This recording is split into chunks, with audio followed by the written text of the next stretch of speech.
Hey, what's going on, college football fans? We are back for our last episode before the national championship game. Oh, we've got good stuff. Nathaniel, I'm standing up today. I'm excited with what we've got going on. I'm Andrew Hudson, and as always, that is Nathaniel Gilmore, and we've got some good stuff ready for you today. How about it, Nathaniel? Yeah, if I had a high desk or anything in my hotel room right now, I would be standing too. It's exciting time. Honestly, we could have picked two of my least favorite teams to make the national championship, Mm. but I'm enjoying college football either way because it's college football. What else? What is there not to enjoy? It's always fun to watch, and I'm so glad I have these boxes in my garage that I can stack up to be able to have my computer on. But with that, let's go ahead and get into our semifinal games because we had some really good ones to talk about from last week. Of course, Ohio State taking on Texas, Notre Dame against Penn State. That Notre Dame Penn State game might have been the best game of the whole playoffs to this point, one of the best games of the whole season. Notre Dame able to win it there at the end, 27-24. Great game back and forth. What did you take from this one? A lot had to have stood out. Yeah, I mean, Penn State is right there. It's easy to clown on them for constantly being close and not being able to beat, the top teams. Mhm. But they're right there. I mean, their defense stood up to Notre Dame physically. And they're able to stop a lot of what the Irish are trying to do early on. In their offense, it looked good. I mean, Drew Aller, I said last week, he needs to have an A+ performance for them to win, and he had probably a C minus, D+, that range performance Mm. going into the late stages of the game, and they were winning that game late. So it was, I mean, they had, it was 24-17 with 10 minutes left ish. They had all they needed to win, and Notre Dame just pulled it out. I mean, credit to Marcus Freeman, credit to that entire coaching staff and that team for continuing to fight back, even when Riley Leonard was out right before halftime. Um, their backup quarterback, Steve Angeli, just comes in and just throws dimes, 6 or 7 for 44 yards. Yeah, really gets them going that drive. So it was a great game. We learned a lot about both teams, and I was just really surprised by the grit that both teams showed. Well, I love the line from Marcus Freeman saying it was peanut butter and jelly time for their backup quarterback there. Awesome line, and he was able to get them in to score. And really, this was a 10-10 game going into the fourth quarter. Then we had a 31-point outburst from both teams in the last 15 minutes. And that being touchdown, touchdown, interception, touchdown, touchdown, leading up to the end of the game where the deciding play happened in a way that I don't think anyone expected. Notre Dame was forced to punt. They had to give Penn State the ball. It was their chance to drive with about a minute left and score a touchdown. And on their second play of the drive, Drew Aller throws it down the middle of the field under duress, interception in their own territory, setting Notre Dame up to just have a few plays to get 20 yards or so and be in field goal range for a final field goal to win it by Jeter. I mean, that pass by Drew Aller Can't was, have it. you can't have it in that situation.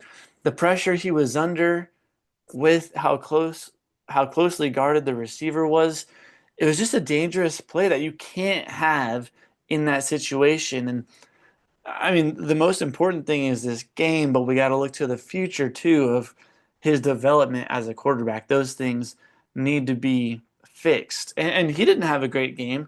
And really, neither team had great play from their quarterbacks, but Notre Dame was able to make the plays in the end, and that defense stood up when they had to.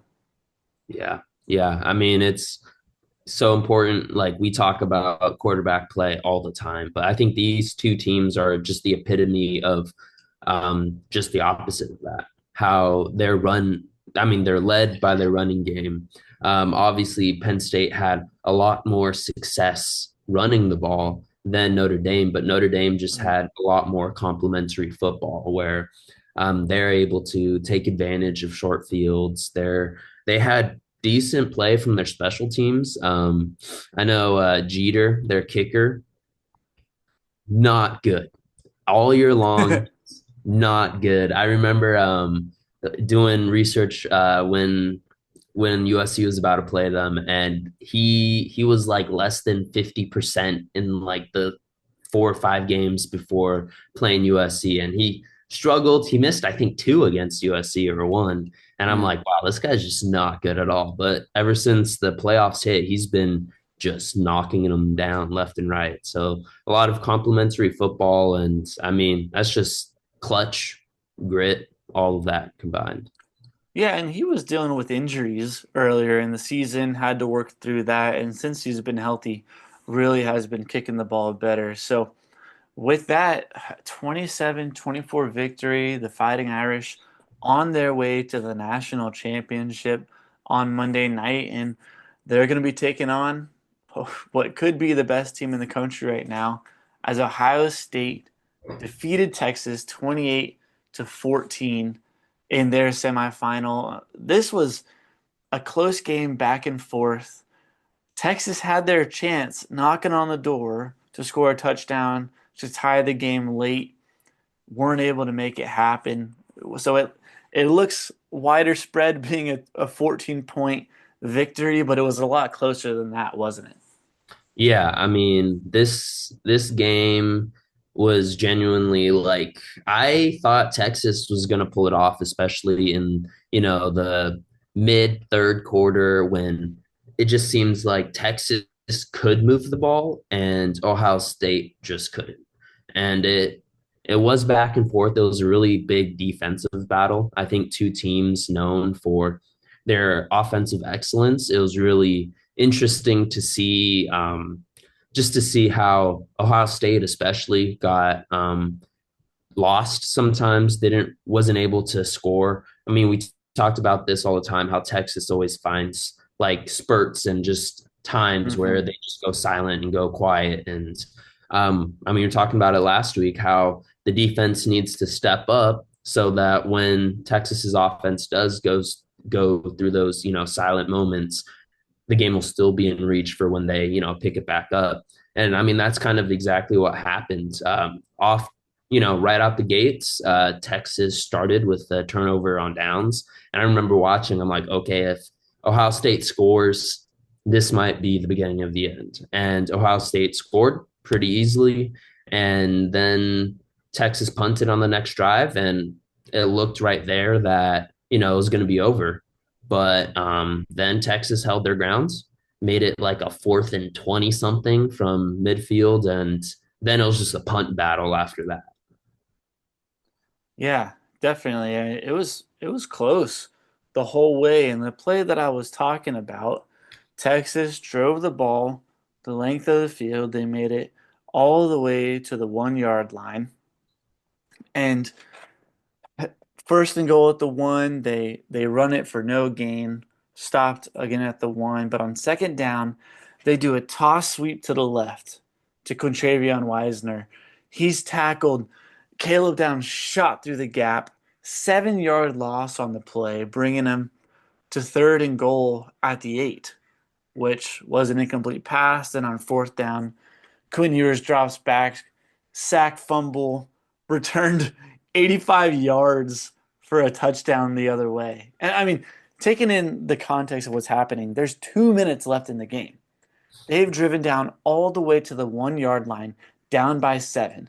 Get into the end zone here, tie a ball game. It's a whole new game. We're starting over 0-0 with 2 minutes left.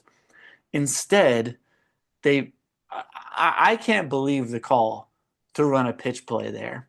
And it goes back to what we said as one of the keys to the game for Texas last week when we were discussing it, their running game. They needed to be able to run the ball in order to win. And they ended the game with 29 carries for 58 yards. Only 2 yards a carry, not even close to cracking 100 yards on the ground. And that did them in there. They were sitting on the 1 yard line with first and goal, and they didn't put enough faith in their offensive line to get them into the end zone. I couldn't agree with it. And of course, then Quinn Ewers does the last thing possible. You cannot allow yourself to have a sack fumble that's then returned. If anything, they turn the ball over on downs. Ohio State has the ball at the 8 yard line. Texas can have one more chance to get the ball back, but no, that sealed the game, and it was over from there.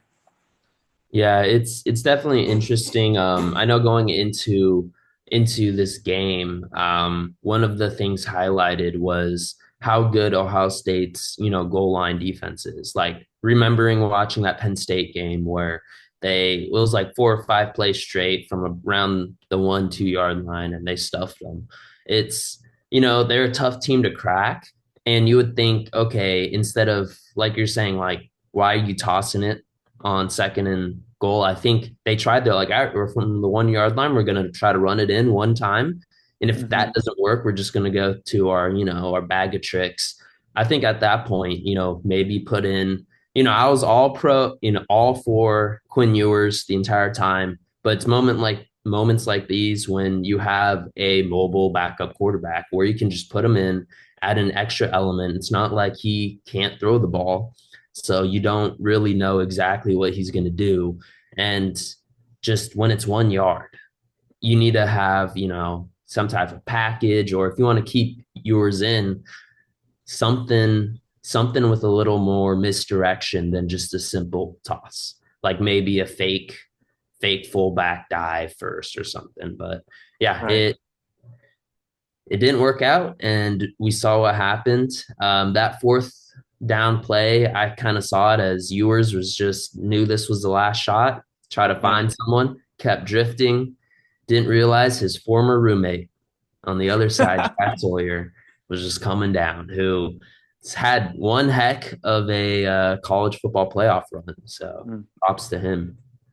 Yeah, it's an amazing play. And I say on that toss sweep run, you just can't have anything slow developing Yeah. in that situation. So, of course, it's the kind of play where if they run it in, Sarkisian's a genius. It Yeah. was the best play ever, but it just didn't end up that way. And Ewers said it after the game that he was just trying to make a play there on fourth Yeah. down, and he didn't feel the pressure. He was trying to do what he thought was best, and it just didn't work out for him. So, a 28-14 victory for Ohio State makes it for an Ohio State Notre Dame national championship 2 nights from now, as we're recording this on Saturday. Man, what a good game! Notre Dame with their toughness as a team, you can just tell their grit as they play, and Ohio State on the side of more finesse. And it's hard for me to even say that because they're really just good overall. Ohio State does have the toughness, but from them we see a little more of the finesse with their great players that they have on the outside and the amazing plays that they're able to make. So it's going to be a fun matchup to watch. These are obviously two of the best teams that we've been watching all season, and I think it's one of the best matchups we could have asked for. And I'll say this, when we're looking at the bracket overall, of course, this is the first year we've had the 12-team playoff. This is a national championship where potentially Ohio State and Notre Dame, if it was only a 4-team bracket, would have been left out. So, with the new system that we have, we might get a national champion that we wouldn't have had if it was only a 4-team. What do you think about that aspect? Yeah, I think it's interesting. I feel like Notre Dame probably would have made it in. They would have just kicked Arizona State out of the top four. Sure. Um, but I mean, it's kind of crazy how that all works out. I think it definitely opens up the fields. I think it makes way for Cinderella teams, quote end quote. Those being, of course, the big teams like Ohio State and, Notre Dame that couldn't have gotten in the past years. just needing to get a run late. And I think this really puts an emphasis on how you just need to be hot at the right time. It's not as much you need to be perfect throughout the year. You just need to be good at the end. And I think I read something or heard something that Ryan Day and his coaching staff, they try to figure out what they've been doing wrong and how they should attack, this new college football playoff format. And they just went all in on trying to make sure that they're peaking at the end of the season instead of like Mm-hmm. trying to do everything perfectly at the beginning, which I think it's going to change a lot of philosophies, because you don't want to be hurt late because key injuries will really, you know, really hurt at the end of the season, especially when you could be playing, an extra 4 games. So it'll be interesting to see how all the other teams kind of change up how they go after each season. Obviously, those bye weeks, even though the first round bye teams they all lost, I think that's still a valuable commodity. Just because the extra rest, the chance of the 1 week you or 1 game you miss where you could lose. So yeah, I'm really interested to see how the next 2-3 years play out. I agree. And looking at the last CFP rankings that they put out before the playoffs, the way that they talk about the rankings is that it's supposed to be devoid of bias. Okay, we come into it every week with a clean slate. Who are the top 25 teams and how do we rank them, regardless of anything else out there? And the way they ranked them was Oregon 1, Georgia 2, Texas 3, Penn State 4. And that's the 4 teams who played in the SEC and Big Ten championship games. Mm-hmm. So let's just say it was only a 4 team bracket and wasn't 12. Do you really think they would have left Notre Dame out of that top 4? Because they're saying yes. What they said from our rankings is we're not penalizing Texas and Penn State for losing the Big Ten championship. We're keeping them in the top 4. Would they really have left Notre Dame out? Which I don't see how you can. And I'm Yeah. sensing the hypocrisy from the CFP committee by Yeah. how they end up doing their rankings at the end of the year. Yeah, there's a lot of things you can kind of say is wrong. I think one of my biggest gripes is just the preseason rankings and Mm, how much that plays into like strength of schedule and stuff like that, which also helps, yeah, which plays into strength of schedule, which then plays into what people are looking at when ranking teams. But, I think as a trial run, there's so many things you can kind of change up after, using this year, like probably reseeding or figuring out how you can not get situations where you have like a Boise State off. Like I'm proud of what Boise State did. I love the run that they had, but them having a bye week kind of seems a little disingenuous. But hey, I think hopefully we have the right people in charge to switch this around, and not enter like a 16 team playoff or something crazy. This 12 team has been fun so far, but I feel like the 4 team was fun to start off with, and we kind of saw where it yeah. was. Well, it's only getting better. I believe they're going to keep seeing things they need to change and fix them. And one man who we just saw is going to be inducted into the College Football Hall of Fame, Nick Saban. Could he become the czar of the CFP at some point? Maybe that would be a good role for him to fill. Yeah. But to this point, we've gotten great football. We've had great matchups, and we're hoping for a really good game on Monday night. With that being said, let's take a look back at our brackets, which are busted, of course, but we're just going to look at them for a moment to see where we've gone. So I had Penn State in my Final Four, but that was the only team there that was correct. As I had Georgia beating Notre Dame, so it was Penn State, Georgia in one matchup. And then I had Oregon and Arizona State matching up in the other Final Four game. Of course, those were both wrong. So my national championship was actually Oregon versus Georgia, and Oregon winning it all. Well, none of that has happened. We are moving past those and into reality, but at least you had one team that was right in the national championship. You did pick Notre Dame correctly. Yeah, yeah. My Final Four was pretty much, or I guess the top game was the exact same with Oregon playing Arizona State. Cam Scatterboo, Stingers up, almost got us that game. Almost so close. But yeah, the bottom half, I had Notre Dame and Boise State winning, and then Notre Dame taking it all the way to national championship.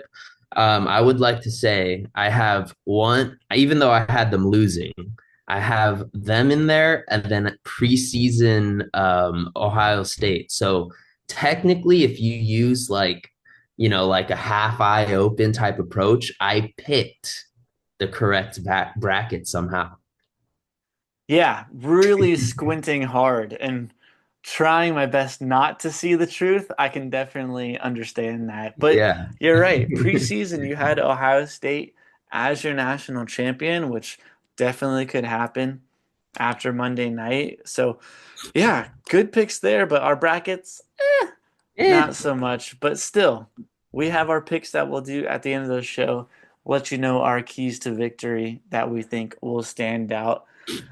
But yeah, we'll have a good matchup coming up. But let's take a pause on that for now and talk our trivia question. Nathaniel has one prepared for me, testing my knowledge of all things college football.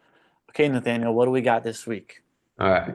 So going in 2 days, like we've been talking about, we have a national championship. And, we Hmm. all remember the great national champions. A couple of weeks ago, the last time I asked you a question, we talked about one of the better national champions continually because the 2019 LSU team was just so good. They dominated it. Yes. ETC, ETC. But what people don't remember is the team that lost to them. Ooh. So what we're gonna do is Uh-huh.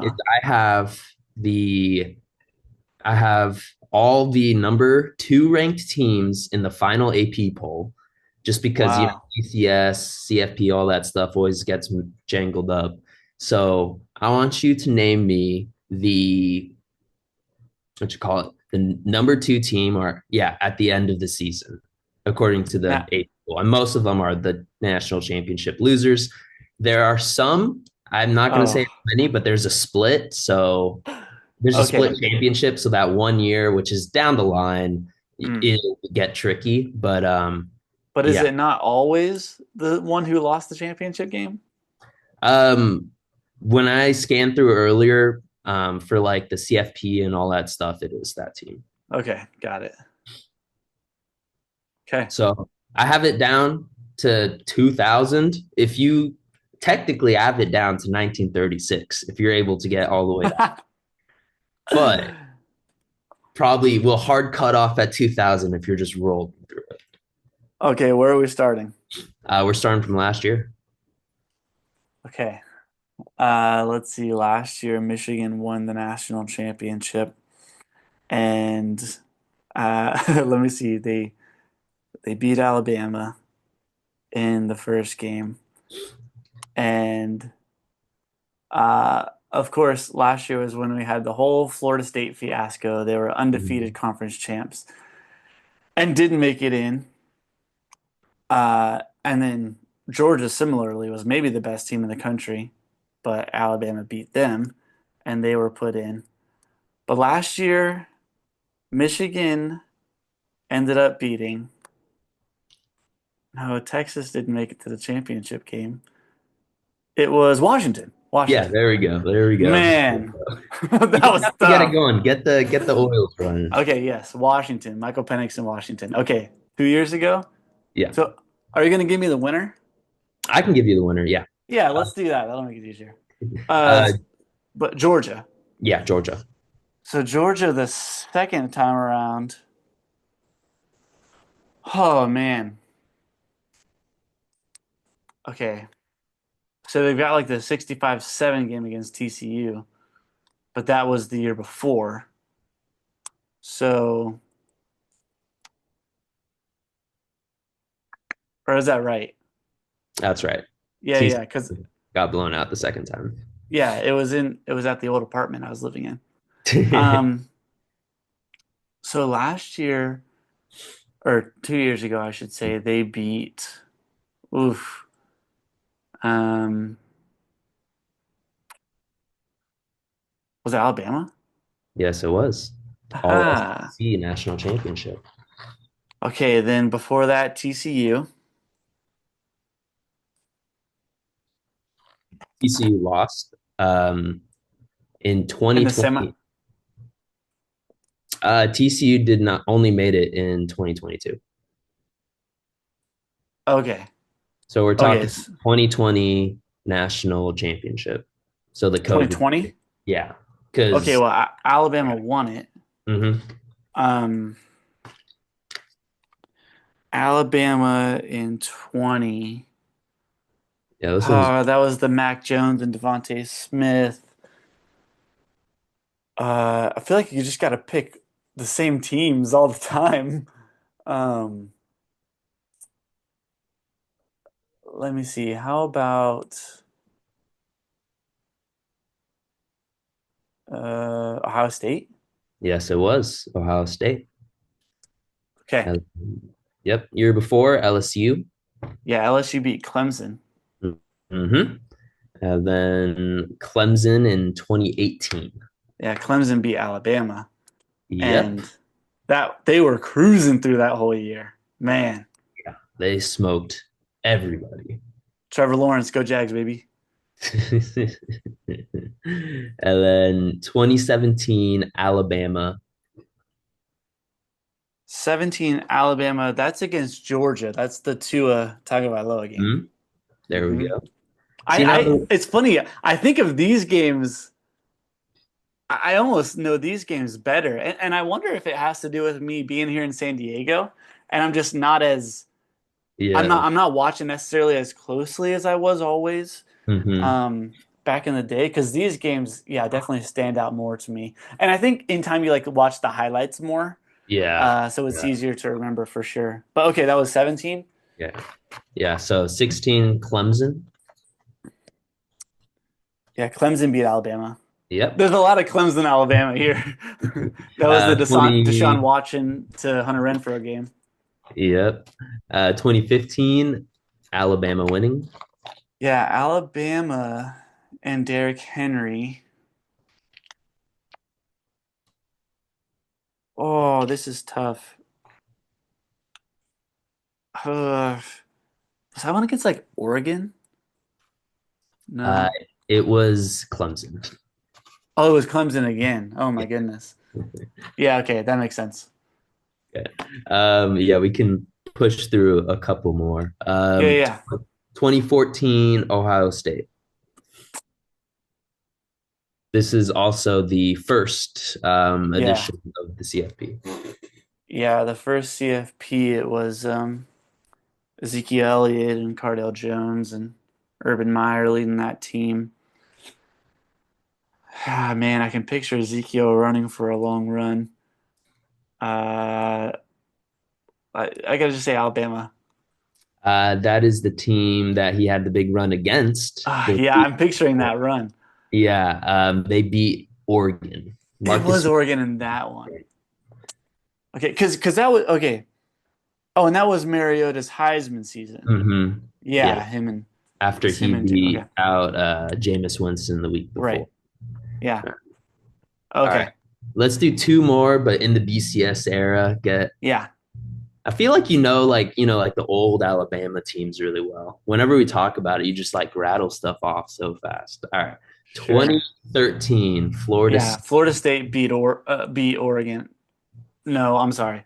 Florida State beat Auburn in that one. Yeah. Yeah. Exactly. I won't. And that was the miracle Auburn season Yeah. with Marshall as their It's quarterback and making the Marshall. huge What a plays. Yeah. guy. What a guy. Oh. He And let, hey, he played a little cornerback with the Jaguars. Go Jags, baby. And then last but not least, 2012, Alabama winning. Yeah, Alabama won in 2012, and man, I'm just picturing the Greg McElroy like '09 team against Texas. But this would have been AJ McCarron, and in the 2012 season, one of those national championships. Man, I'm trying to think about who that would be. Mm, is that like a? I don't think so, but is that like? Is it SEC? It is not SEC. What's the conference? It is not. Oh, is it Notre Dame? So Dude, it was Manti Te'o in that yeah. team. So Yeah. funnily enough, this was where I kind of wanted to end it because this would have been the Mm. first like mess of a brain because Notre Dame got bounced so hard. Uh-huh.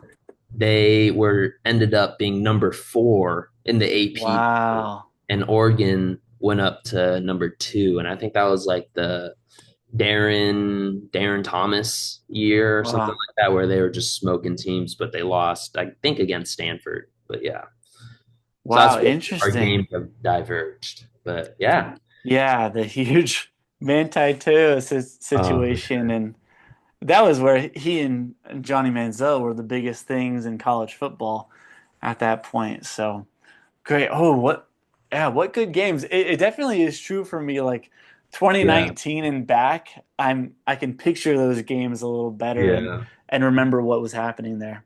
yeah. It's a weird thing where because I think for me, like the last couple years are pretty good, but then once it hits kind of that Alabama-ish era in Hmm. like the late tens, early tens, or no, the late 0 to 10, whatever, late Yeah, 2000, yeah, yeah. like that just is all jumbled up until like the USC, Ohio State, Florida kind of Hmm. in the mid. But yeah. Yeah, man. What good games to remember and think about definitely over time. And we'll see about in a couple of nights because Notre Dame Ohio State will be very interesting. So let's talk a little more about it. We're gonna give you a few keys to victory that we see for each of these teams coming up, and we'll start with you, Nathaniel, covering Ohio State as they're playing against the Fighting Irish. What do you think is one of the biggest keys to victory for them? So, I mean, I think this has to be just focused on their offense. Their offense, going up against a big physical defense, like Michigan struggled. When they played Michigan, which is like Notre Dame. I think Notre Dame is by far a better defense than what Michigan has to offer, but I think Ohio State can take advantage through the air.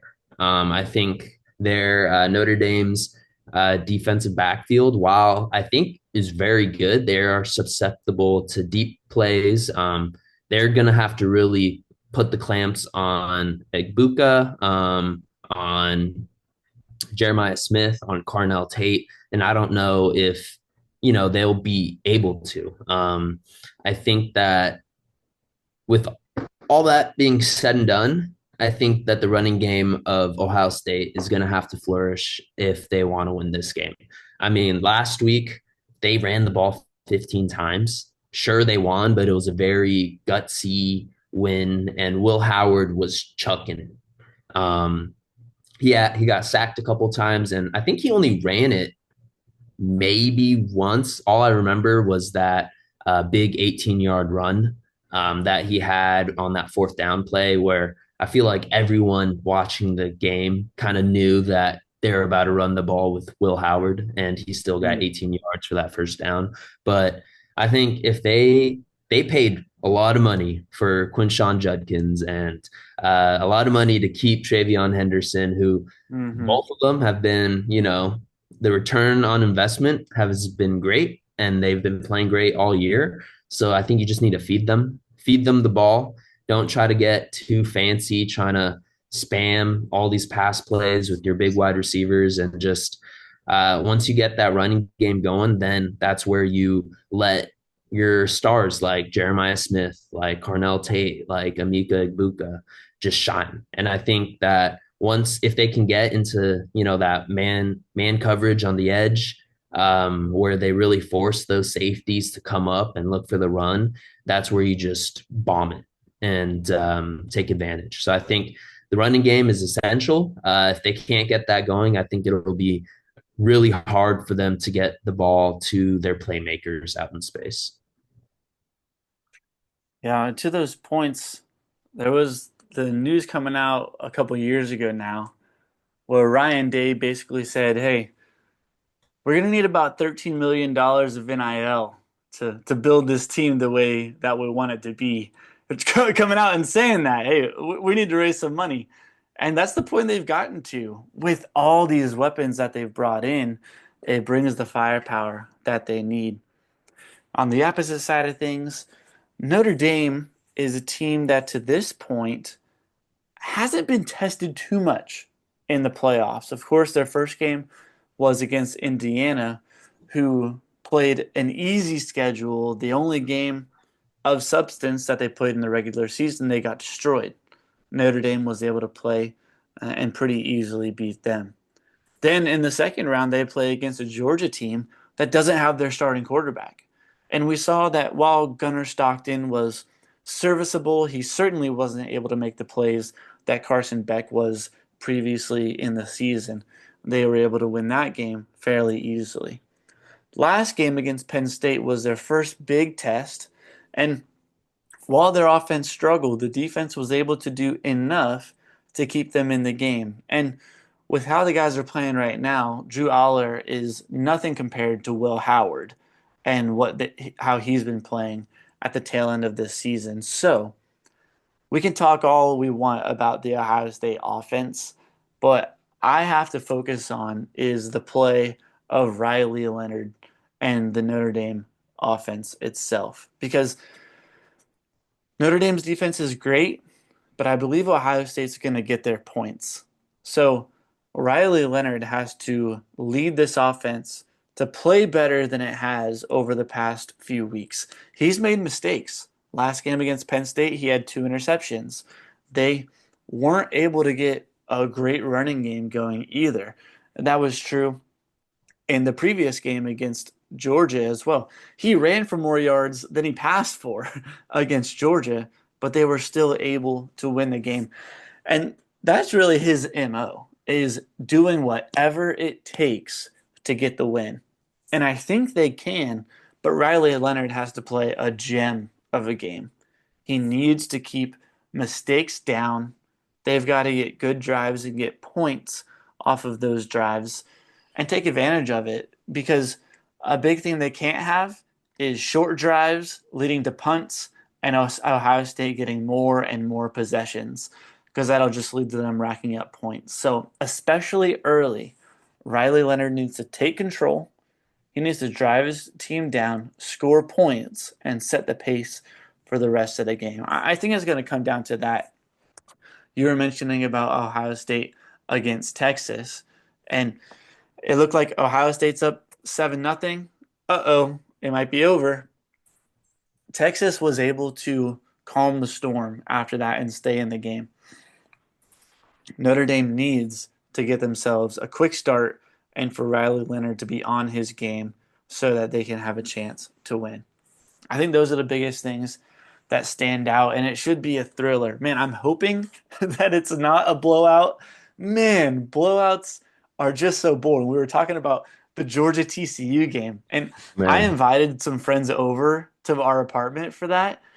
And by the second quarter, we're like just doing other stuff. We're not even watching the game anymore. We're just eating, playing board games or something. Man, I really hope that it's a fun watch, because this is what we're waiting for the Yeah. whole season. Yeah. And I really hope it's close. Yeah. Yeah. Me too. I think my kind of overall expectation is like the last couple rounds, like there's been really good games. And even looking at last year, the first, quarterfinal games were great games. And the year before was kind of the same, where the games leading up to the big game were really good games. And even, I mean, this year we had, yeah, even the round before we had great games. So it's maybe not an offensive shootout. I think that would just be just weird to watch, especially with two teams with with great defenses. Definitely don't want, a replay of Ohio State, Oregon, where one team just bull rushes the other, but a gritty defensive, 27-20 game would be Hmm. great. Yeah. Well, that brings us to our picks. We're here and we've made it to the end of the season. We talked about this last week. Both of us went 2-0 last week on our picks. We both picked Notre Dame and Ohio State, leaving us all even at 52 and 34 on the season. I can't believe we've made it all the way tied at this point, but now we only have one game left to pick, and I have the first pick. So I will be able to choose who I think is going to win. Nathaniel will have the choice to pick the same as me or go opposite. And hey, either one is fine. If you think one team's definitely going to win, you can totally go with it. But with that being said, Ohio State is an 8.5 point favorite in this game. And to that point, maybe next year we got to go picks against the spread. We can Yeah, change it that's up what a I little was bit thinking. Yeah. to make it a little more interesting, definitely. And for those betting at home, maybe we can give you a little more insight as to what to pick. But we just talked a lot about this matchup, and I said the big things that have to happen for Notre Dame in order to win. I've discussed ad nauseum the defensive backfield of Notre Dame and how good they are and how well they've controlled things. They won the game against Penn State, forcing those mistakes, getting the interception there at the end of the game. They're going up against a test they've never seen. This Ohio State team is for real, and their weapons are fantastic. So I mentioned that Riley Leonard needs to avoid the mistakes. I just don't know that he will. I think that while we talk about the Ohio State offense so much, the Ohio State defense is just as good, and they've got firepower everywhere as well. This game is an 8.5 point spread for a reason. And with that, I think the Buckeyes are going to be able to win it. They're going to get their first championship since Ezekiel Elliott went running and Cardale Jones led him to a national championship previously.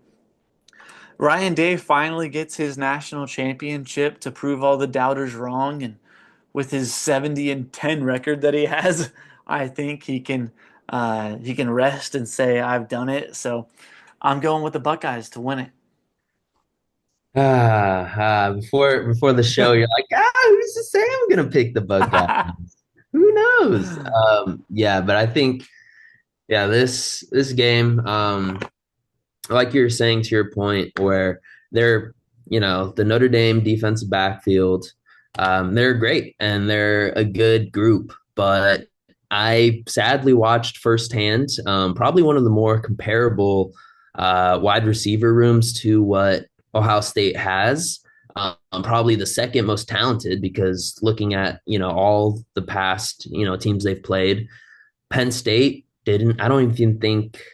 Well, it was a stat that they didn't even have a wide receiver to catch a pass. It was just Tyler Mm. Warren and Singleton and the running backs.